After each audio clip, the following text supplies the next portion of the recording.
somebody, it's best just to take the handout, because the worksheet probably won't make any sense to anybody. That's the worksheet. We need the notes. So which one do you want out right now? Worksheets, what? Just the worksheet. Okay, so we have the correct thing. Yeah, Okay, thank you. We got a worksheet. yeah, just the worksheet. Have we got another one of So, them? Well, none of us have got these. everybody ready?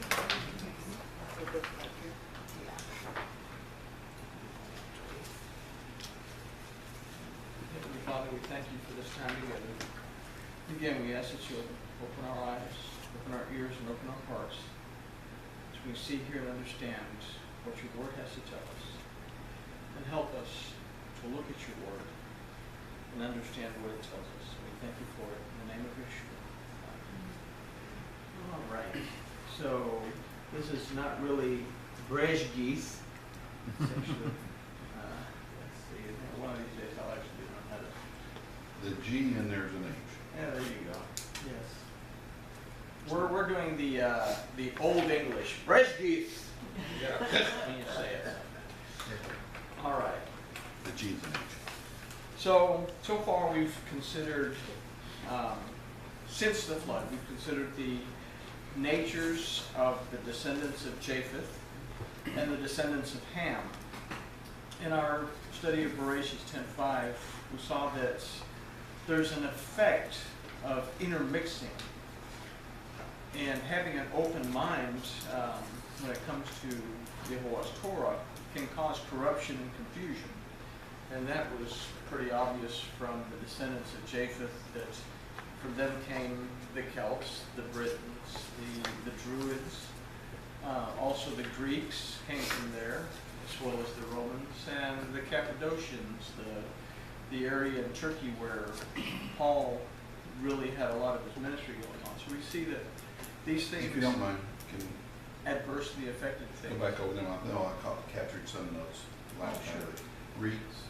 Yeah, the Greeks, and this will actually be in your notes from 10:5, from our contrasting Bereshit 10:5 and 11:1. So you should have those in the notes. Remember right? But yeah, they the Greeks, the Celts, the Greeks, the Romans, and this even went as far as to influence Judaism, in that from Japheth's descendants also came Iran. The Babylonian Talmud would eventually come from that area as well. So we see that we get an idea of how things intermixed, and that you have to have an open mind to take in the things of God. When Torah says, this is the way it is, don't add to it, don't take away from it.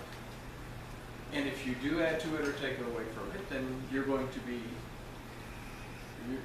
responsible, and you're going to have to carry the load of the curses that are mentioned in this book. So, but also, we talked about that Elohim will not destroy the world again. But according to his word, he's going to act to restore it. Humankind will be the one that actually does the destroying. We're out to destroy our own planet. Elohim has provided a means for redemption, for restoration, for deliverance.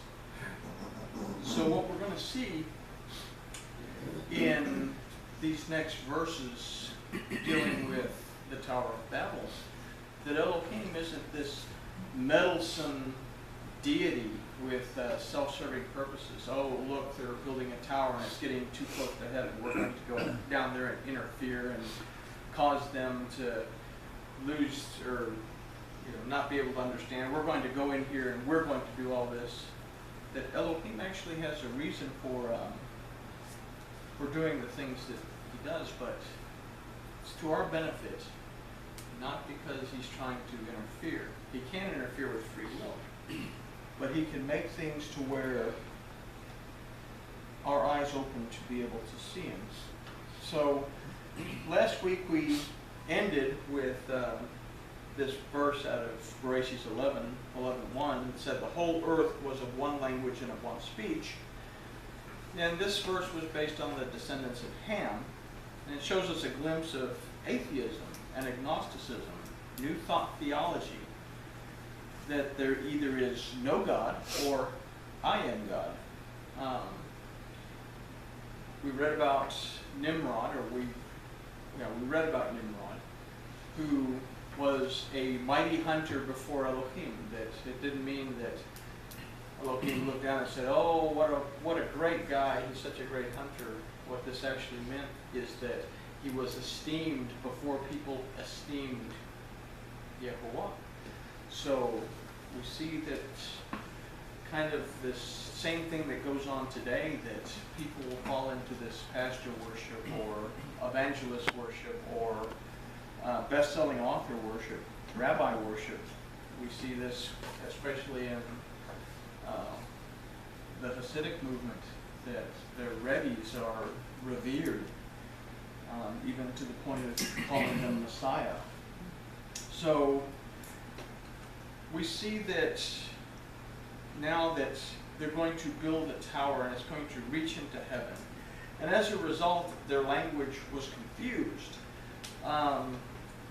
Those who do not believe in Elohim, they can't even agree on what to agree upon. The word for language was safa, which we point out was a different word for tongue.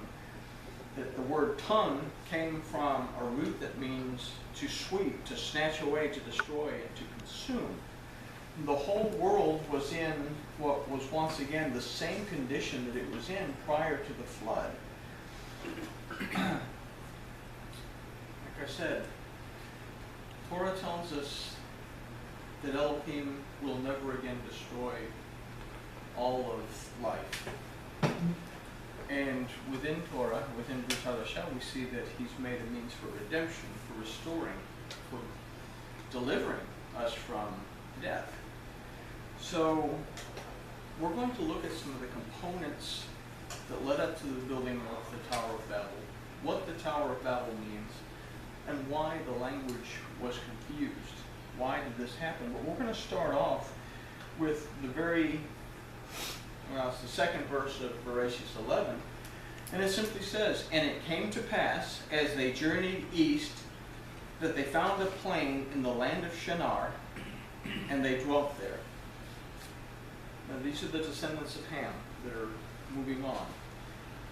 So we begin this verse with the phrase, "And it came to pass as they journeyed." And this is Vahi ben Asaim. We're going to take a look at the first word, which is Vahi. And it's the word that's used for came. This word more specifically means to be or to exist. It also means to become or come to pass. The word ben Asaim that's used for journey more specifically means to pull out or to depart. So with this information that we have, and the one word that means to be, to exist, to become or come to pass, and the other word that means to pull out or to depart, what can we construct from those two thoughts?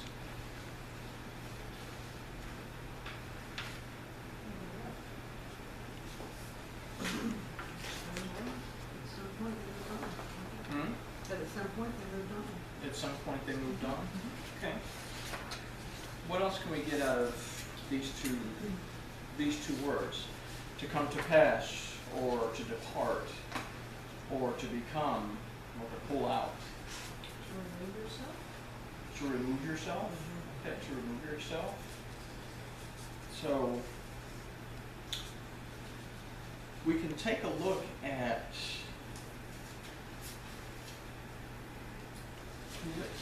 these two words. Let me grab my cheat sheet here. So the word for ben Asaim, it's used for journey, means to pull out or depart. If we consider our definitions, maybe we can construct an idea that something that existed over a time ceased to exist. It departed. Okay? To be or to exist. But then means to pull out or to depart. In other words, to not be there anymore. So something that existed ceased to exist over a period of time. But to get an idea as to what this might be, we'll consider the word for east, which is mikkedem, this word also means a time before or a time in the past. It also means from the earliest times and from of old. So if we add this word mikadim, that means a time before or a time in the past, that means from the earliest time or time of old, if we add this into our thought that something that existed ceased to exist, what is it that we can think of that existed at one point but ceased to exist? Relationship, worship, and obedience to it. Okay, we can very well say that.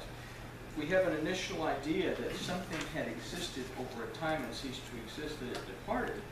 And if we bring in this new definition,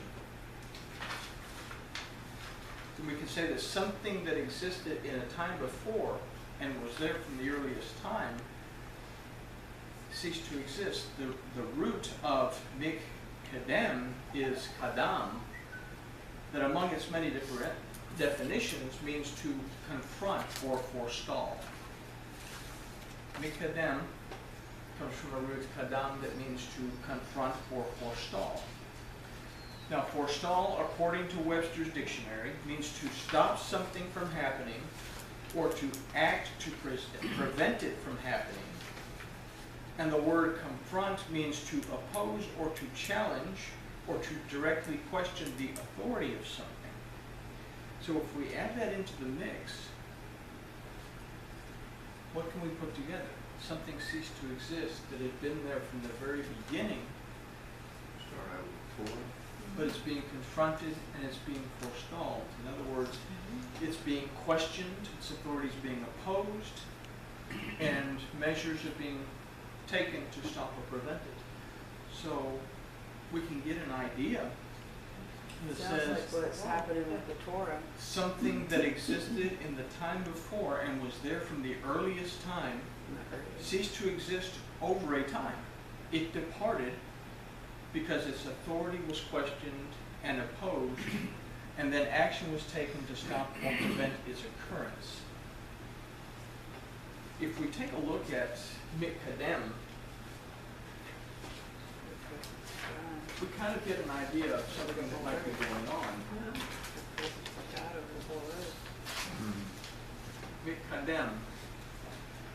What do we see in mikdem? This is a dalet, by the way. Okay? If we see that kaf means to divide or separate,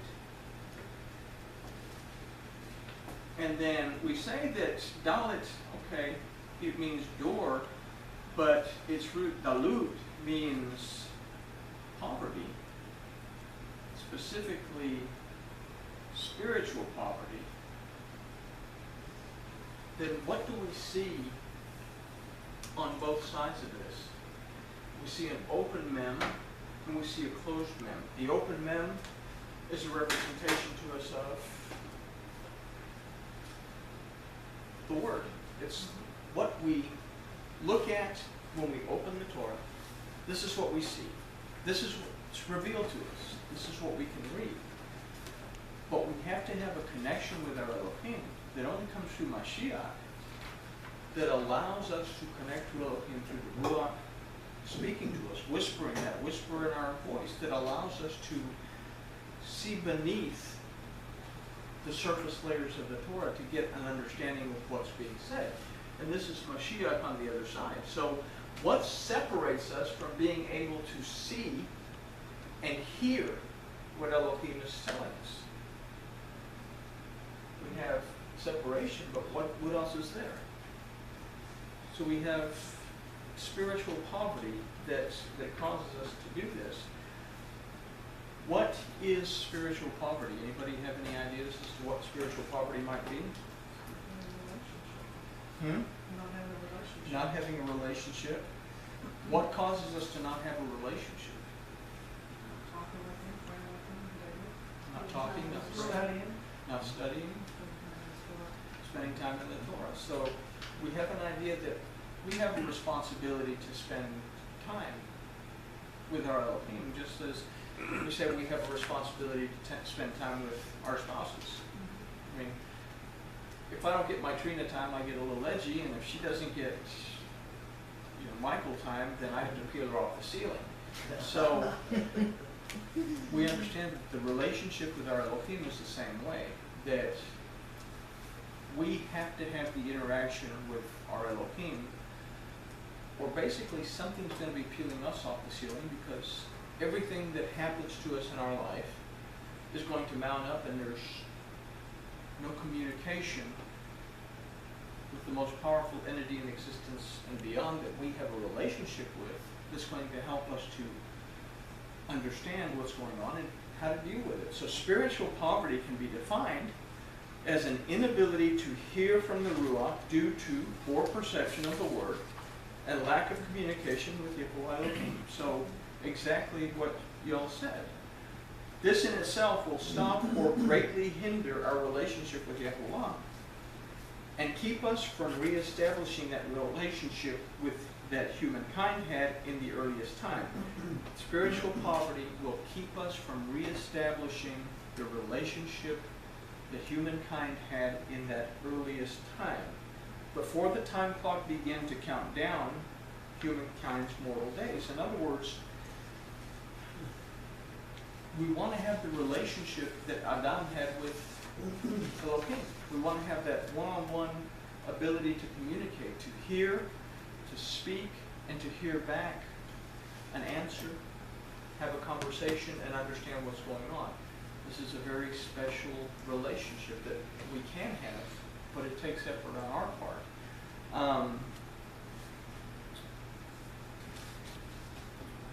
This leads us to another question.